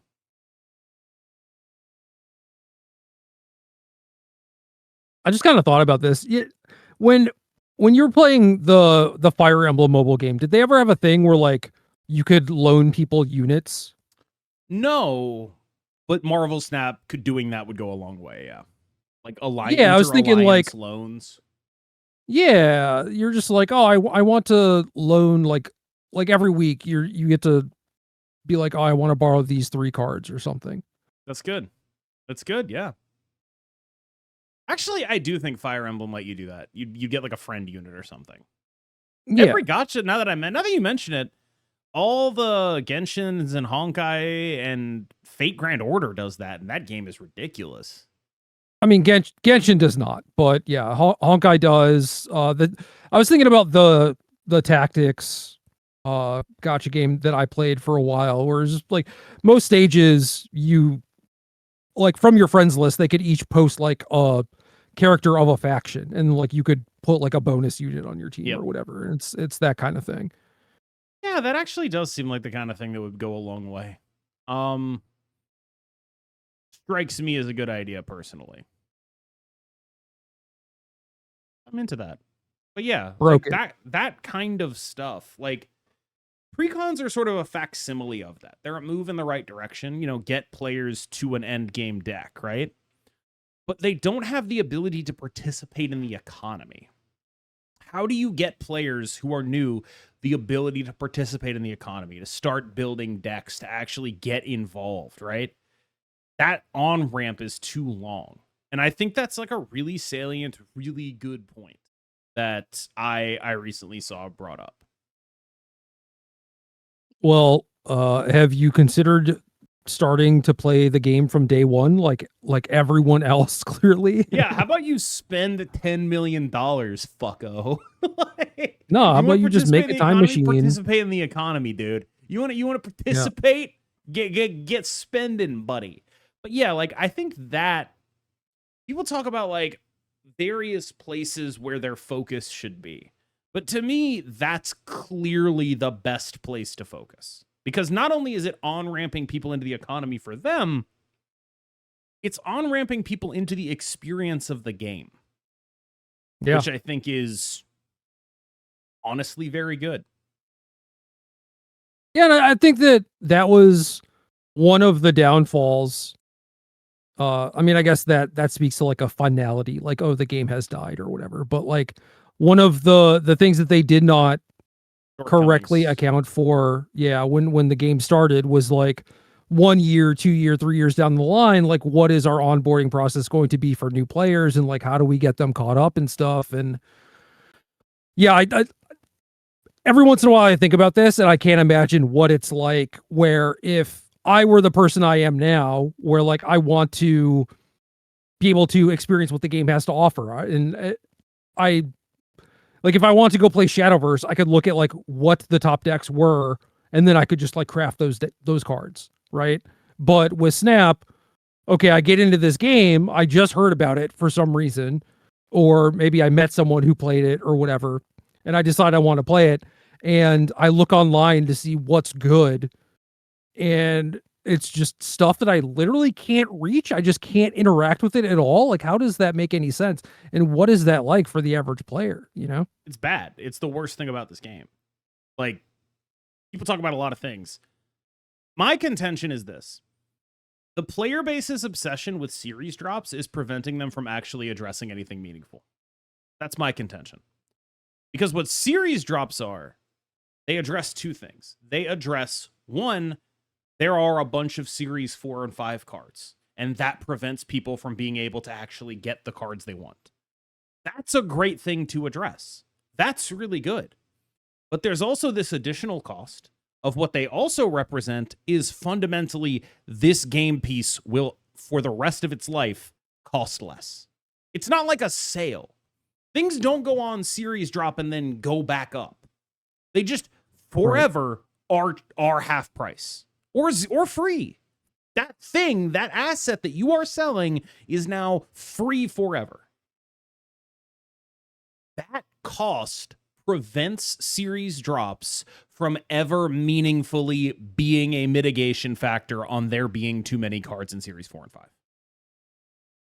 The fact that they have this associated cost of this thing that we sell is gone means that there is no way for the numbers to add up from Second Dinner's side for them to provide a meaningful solution via series drops for how many cards there are in series 4 and 5. They need a solution that addresses that and not series drops. I feel like at some point it's like there's going to be a massive pool of series 3 cards, and then for year 3 or year 4 or whatever, if you are a new player starting the game, it's like what they have to spot you like 10,000 collection level or something. Yes. Like that seems absurd to me. Yeah. Like basically the system of collecting cards in this game is borked. And all of this stuff is workarounds to make it not borked. But it's borked, right? And like the thing about series drops is the associated cost of making the things they sell free means they cannot ever drop enough cards to meaningfully address that there are too many cards in series 4 and 5. Yeah. So there needs to be a way to address that without the associated these cards are free forever, or they're never going to get it done. Like they'll be like, we're dropping 12 cards and make 50 cards a year. And there's no world where they can reasonably say, I strongly suspect there is no world where they can be like, yeah, so all like these cards that people are still buying, they're free now. I just don't think they can do that. You know what the solution is? I think is to maybe like once a month you have a series 6 card. Okay, you've developed a way to make this worse. Good job. Yeah. I think that is the solution, because all the Oilers and all the Princes out there are going to be like, oh, this card is $100 and that's the only way you can get it. Well, I mean, they tried that, right? Yeah, they tried that. It didn't go well. No, a month later I could buy that for like pennies, you know? So Sure. Yeah, see, that's the other thing is if you have a system where people can reasonably expect to not have to spend their money on a card at X point in time in the future, no one's going to buy anything. Yeah. Well, that's what I'm saying. Like these cards are just, they're series 6, they're unobtainium. You can only drop a hundo to get them, and that is never going to change. That's what Chinese Snap does. Did you see the cards they made for Chinese Snap, dude? No. Their zombie sentry just turns a card at the right lane into another zombie horde. So you just have 2 zombie hordes. So then does each of your horde card double buff? Oh yeah. Cool. Yeah. Their version of the hunger does that too. It's so sick. I saw I saw the comment. This was posted on Reddit, and the comment on Reddit, and this pissed me off so bad.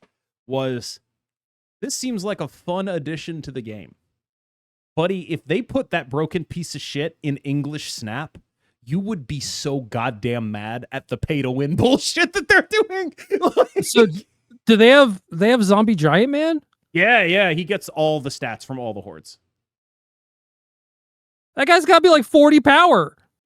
Apparently the Chinese meta is they have just like a bunch of cards that are super jacked up.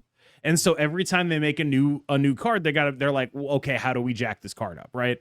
So like Zombie Galacti starts in hand, just like a bunch of stuff. It's like working on Duel Masters all over again. How do you mean? Oh, that's just all it was. It was like, it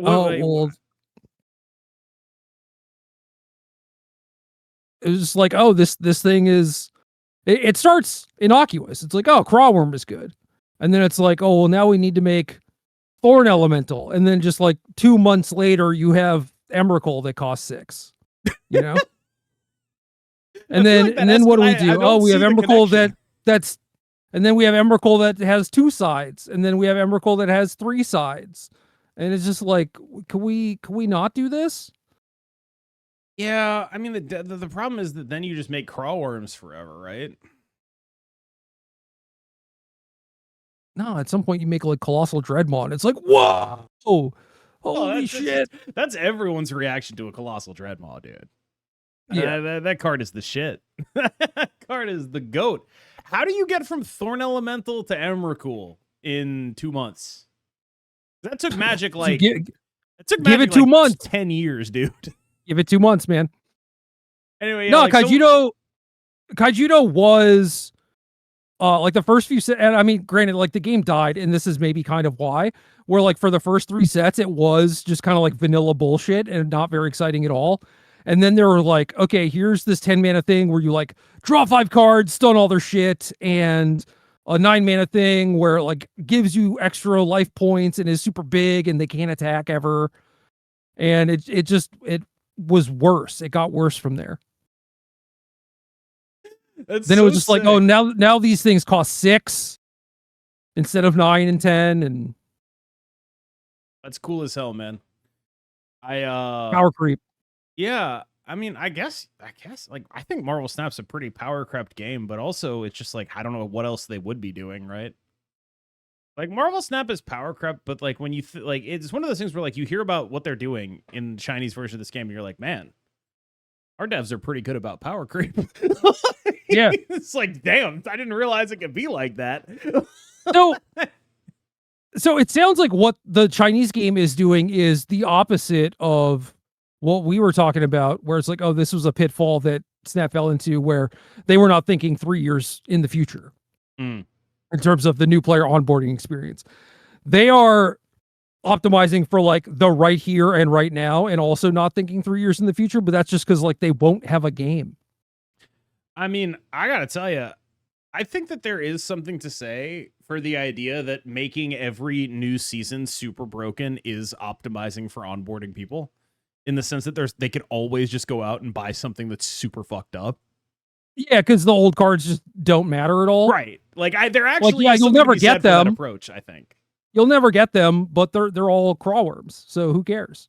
Yeah. Like they're like you, instead of like slogging through all this bullshit, right? Having to be like, oh, I'll get this card that's like, 5% better than the card I already have in my collection. You go out and you buy the most broken piece of shit you've ever seen, and then you beat people's ass with it.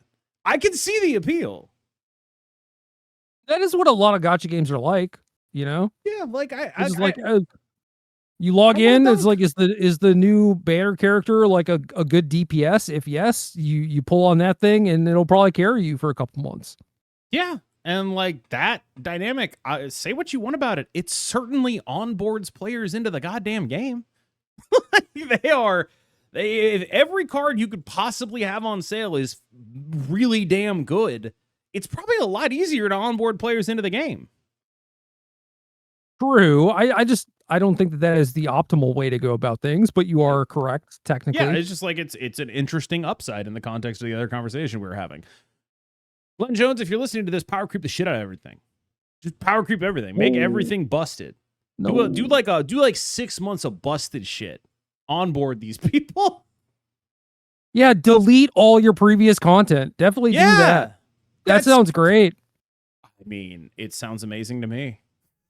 It's just dude. Start Marvel, snap over from 0. Do a snap, start it It's over. like, yeah, it's kind of like rotation. Yeah, it's rotation every month. Look, I don't know. Like, obviously, it's probably like a player negative experience, but like there is like I will be honest, that is an upside. You know, it is. There's a good middle ground between like, oh, you didn't log in for a week, we deleted your account.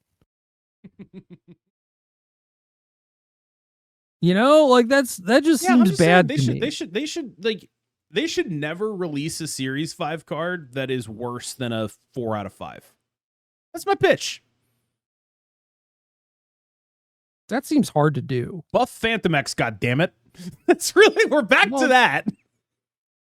I'm fine with that, of course. I just think that they should recommit to, if you made a Series 5 card purchase, it's going to be a good card. I just think they should do that. Give people build-arounds. Sure, and I think that is a good and noble goal. The problem is things like Phantom X also like require like setup cards and whatnot, and not every card can be a 4 out of 5 kind of thing because of that. Like, well, what about the zombie stuff? Like they give you like Zombie Scarlet Witch, and it's like, okay, that's fine, but you kind of need these 4 other cards, right? That's why I loved this is the fun addition to the archetype thing, because of all the archetypes to do power creep stuff with, the zombie archetype is the most player hostile. Because it needs 7 different cards in order to function. So you got to go out and get the whole thing.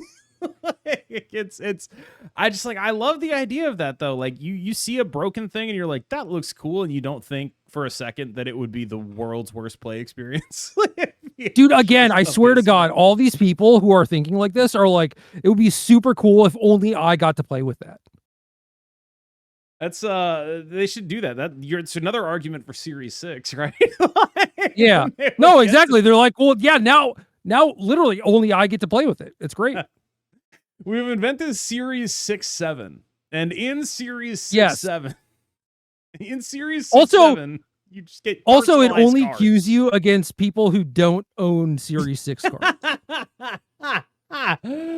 Oh, that rocks so hard. One of the things that I see every so often on disc in like just like people talking about video games is like FPS players getting mad at skill-based matchmaking, which is, to me, and I want to be serious when I say this, it's the most pathetic shit on earth. They're mad that when they play the game, it doesn't let them pub stomp. That's what they want. They want to be able to play against bad players and beat the shit out of them. Yeah. And it's like, buddy, that is what a single player game is for. Go do that. I love smurfing. Like it is like the idea of saying the sentence, I don't like skill-based matchmaking, and not being so fucking embarrassed of what that says about you is insane to me. Think about that. Yeah, like, oh, I don't like skill-based matchmaking. Buddy. Buddy. Like, that is so goddamn embarrassing for you to say that sentence at all. Well, Cam, I've never experienced hardship in my life. And certainly when I sit down to relax and play a game, I don't want to experience hardship. I just want a thing to pat me on the back, give me a participation trophy, and increase my rank.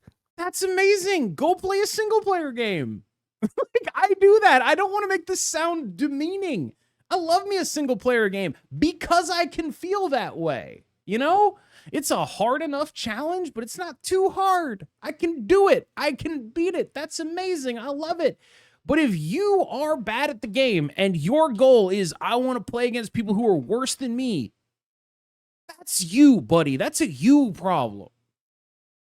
Why can't Marvel Snap, when I'm 30,000 collection level, pair me against people who are 2,000 collection level, you know? Actually, just get to infinite. It'll do that. Get high up enough in infinite, that will happen. It sucks. Actually, go play an Infinite Conquest. That'll happen 3 out of the 5 games. Oh, that takes too long. All of those things take too long. Infinite Conquest is definitely the worst offender. Did you see they added the ability to hide your collection level? No.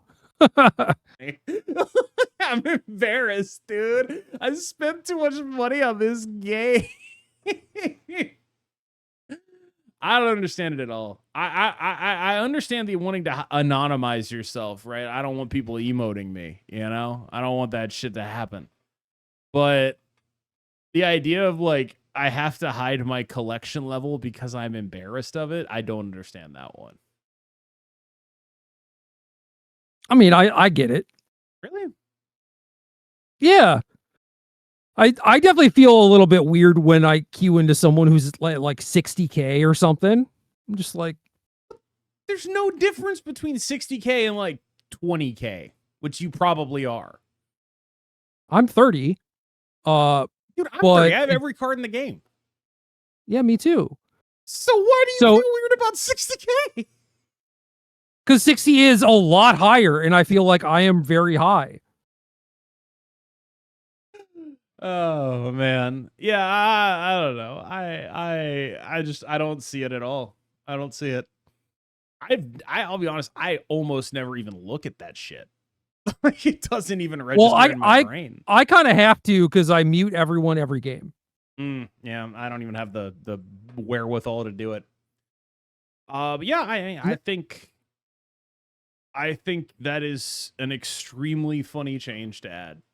It's just like, what was happening that necessitated this?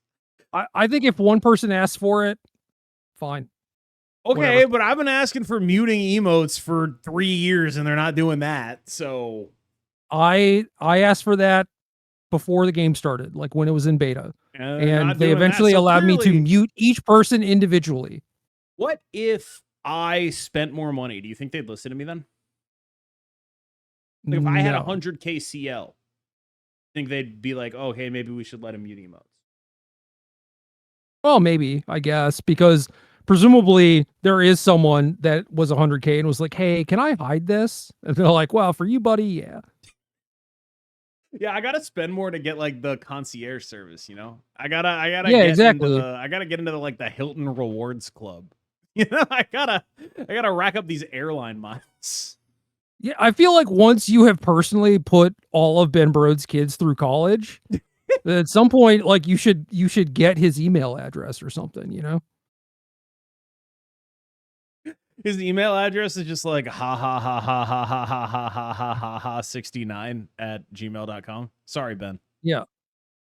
Well, way to dox him. Yeah, sorry, Ben. I do think that you should be able to pay enough money to when someone mutes you, you get to unmute yourself so that you can BM them.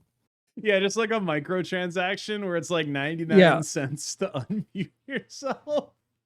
See, that's how it is, right? You got to monetize that, right? You monetize that. You give everyone an auto mute, and then you monetize unmuting yourself. And then I can then pay to remute you. And that is just all we're doing during the match. This would be a sick thing. I once thought about making a snipe shield where it's like, if you subscribe, I'll take the snipe shield down. If you pay me, you can snipe me. I thought about that gimmick before. Yeah. Well, okay. Keep in mind that the going rate for 8 cubes is $50. Right? Yeah. So they have to give 10 subs for you to take the shield down. In fairness, the going rate was $50 for 80 cubes, but I don't know how inflation has hit Europe. So for 80, Jesus. Yeah. I don't know exactly how inflation has hit. I know I was looking at a sale the other day. I was looking at a Carhartt sale, and they were selling a shirt. It was on sale for like $40, and that was the regular price last year. And it's like, damn, that thing has raised 30% in the last year. So I don't know what the going rate for cubes is anymore. I'm out of touch with the markets. I don't know. You gotta get to the top. Gotta play some games. See if anyone like DMs you on Discord or whatever. Can I tell you something really, really goddamn funny? Some of my friends who are good at the game have like sort of gotten kind of famous through my videos in as much as anyone can. And now they are getting like I just beat you GG DMs on Discord and like things in screenshots. And it's made me so happy watching other people go through this shit, man. Like I've had such a blast. I don't know why it is just like you and your content that attracts those people. I have had such a blast, man. Like I was a post.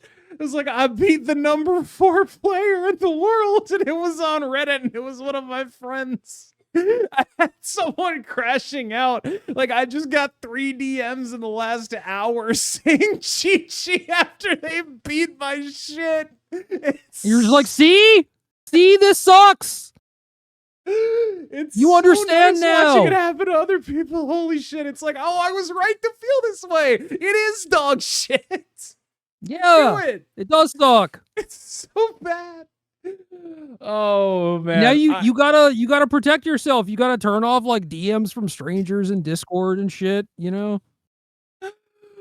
Oh God, it's so nice knowing that I'm not alone. I've exposed other people to the virus. You know, it's like now you got to deal with it.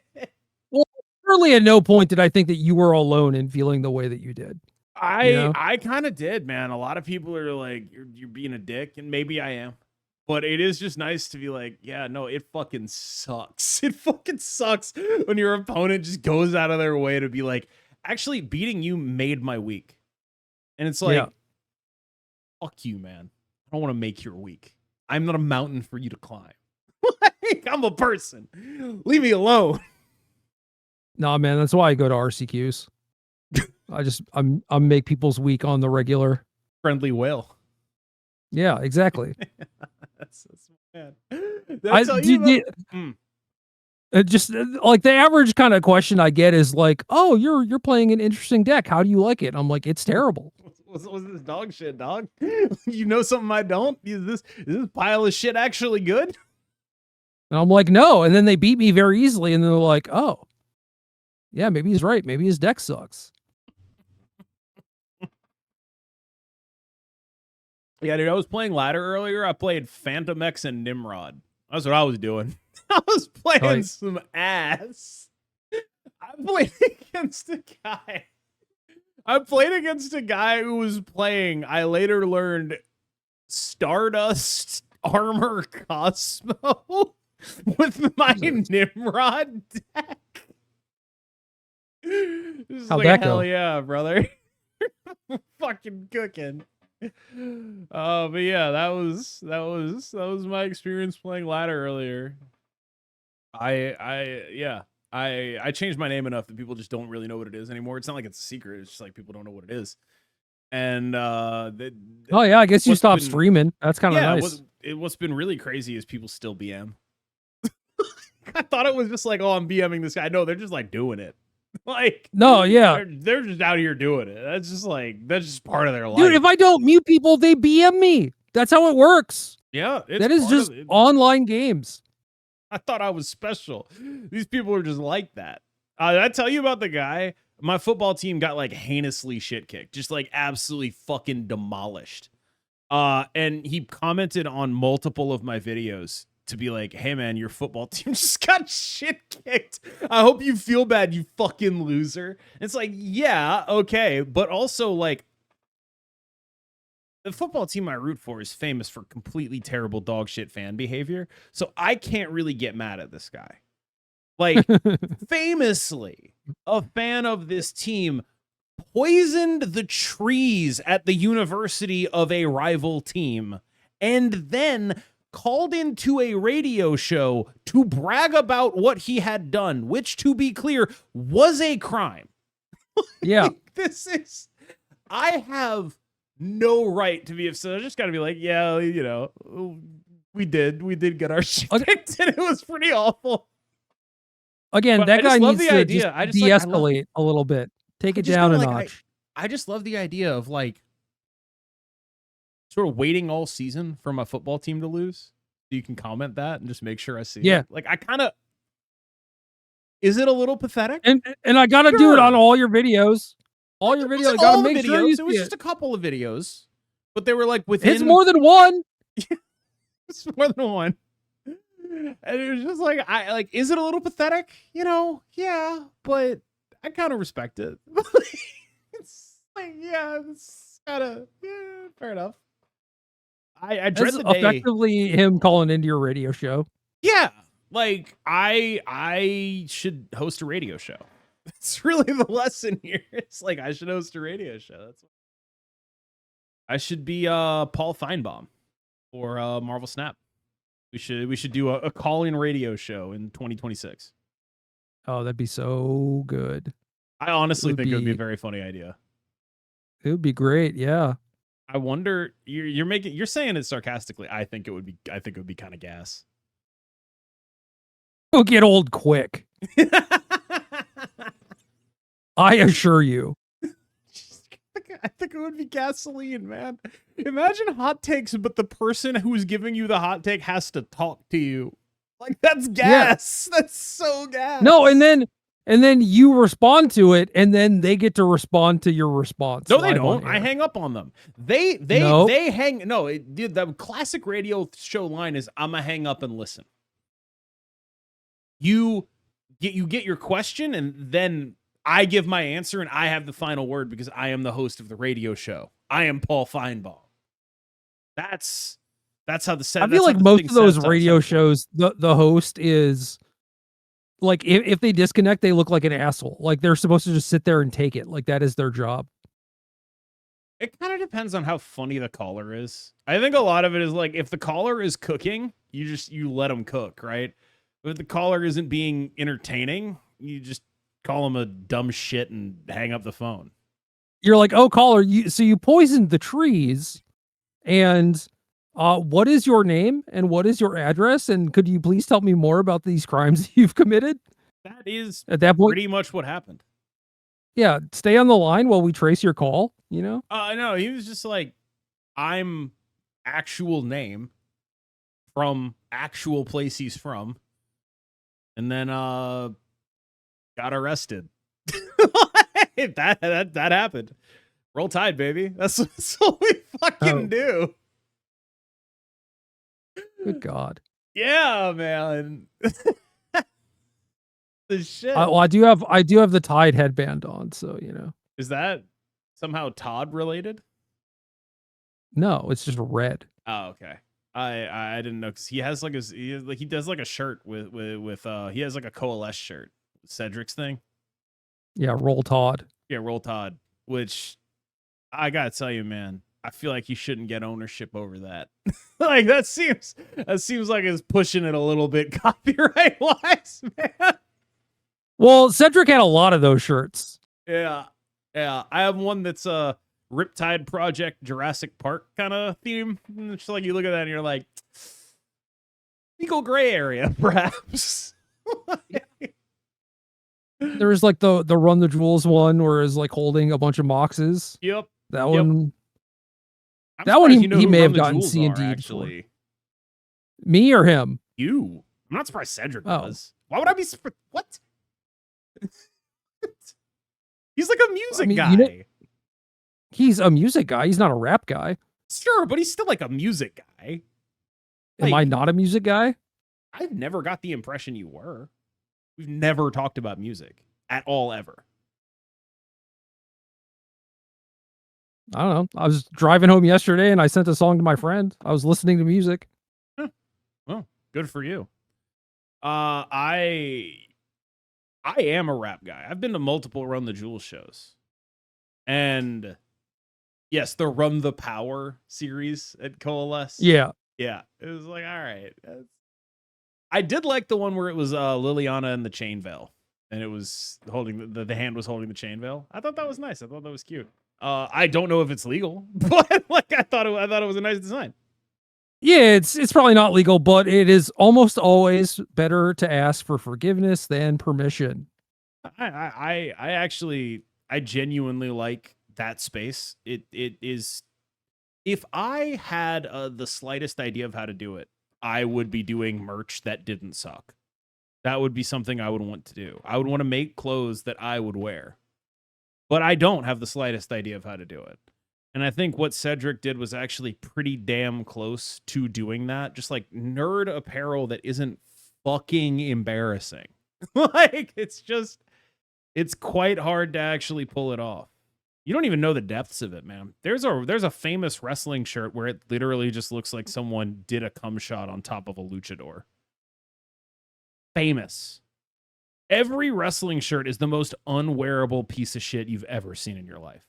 If it's not a logo, it is unwearably bad. It's really dire over there. I believe it. Anyway, shout out Cedric Phillips. Like, I actually genuinely think that, like, I am the target audience for that shirt. Run the Power is aimed squarely at me. I didn't get it. The ones I have were the Riptide Project one that's the Jurassic Park-ish kind of thing. And there's one that I never ended up getting around to getting, but it's Fibblethip as the Supreme logo, which I thought was pretty cute. I was like, oh, that's nice. I'm not going to do it, but like, that's nice. I remember that one. I hung out at his booth a decent amount. Just go sit behind, chat with him, watch him deal with customers, and then have me just laugh at him. Yeah. He should not have been in that role of the customer service role.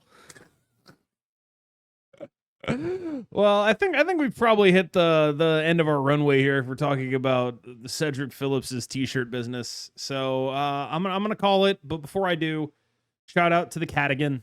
I appreciate that it's back. Did you know Cadigan is a character in Critical Role Series 4, Campaign 4? No. The character No, named of course Cadigan. I didn't know that. Oh, okay. Look, dude, you surprised me by saying you listen to music. Maybe you like watch Critical Role. I don't fucking know. I listen to music. I just know that the kind of music I listen to is probably not what you listen to. What do you listen it's to? probably come up. It's probably come up that you are a rap guy, and then I was like, okay, never mind. Yeah. What do you listen to? Like, I feel like you're either an indie guy or a metal guy, and I really hope you're not like a JRPG OST guy. Oh, those guys. I know plenty of those guys. Yeah. Yeah, like metal, not like death metal, like post-hardcore, some screaming, some singing. No, I buy that. Yeah. That Screaming with a hook. Yeah.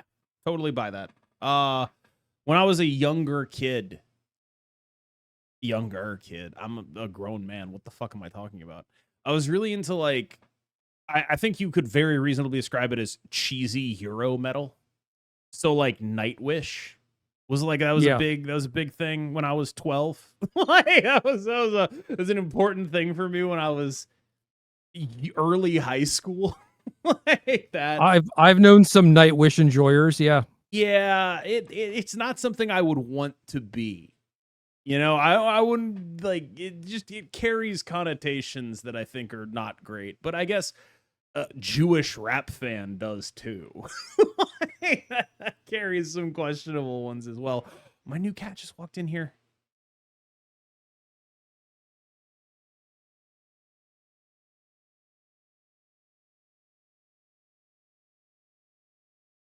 Tiny kitten.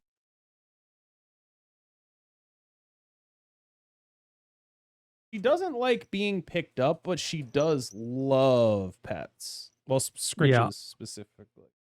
So if you pick her up and then start petting her, she'll forget that she doesn't like being picked up. But until you pick her up and get your hands on her, she'll be like, "Don't do that." then she'll start purring. She's so cute, man. She is so cute and so small. I don't want a kitten. Hopefully it'll be nice for us. I think it's gone about as well as it could have acclimating her. I'm happy for her. And this is her first night out. We'll see how it does.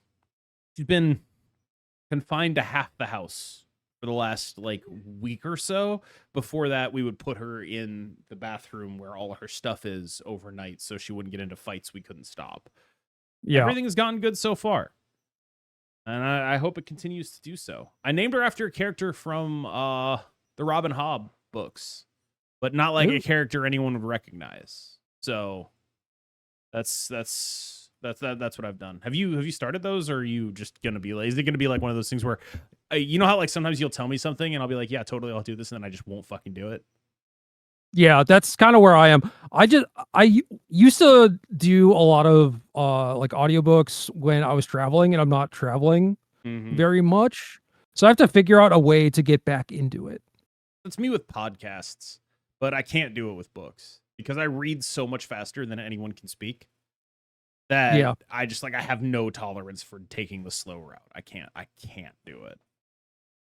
I think that's fair. It doesn't register to me as slow because it is typically happening while I'm doing something else. So basically I just need to remember that I can turn on like Audible rather than have the TV on. And then it's the same thing to me. Yeah, I just got these headphones. I like them, but they fall out of my ears, so I had to order like an extension to actually keep these things in my ears. But other than that, they're nice and I can see myself wearing them a lot. We've definitely run out of runway here. We're 2 hours into the podcast. We're talking about my headphones. We're good. We're calling it here. Gerry, we're going to bring back a famous segment, Gerry Thompson Life Update. Well, you got to like ask the question.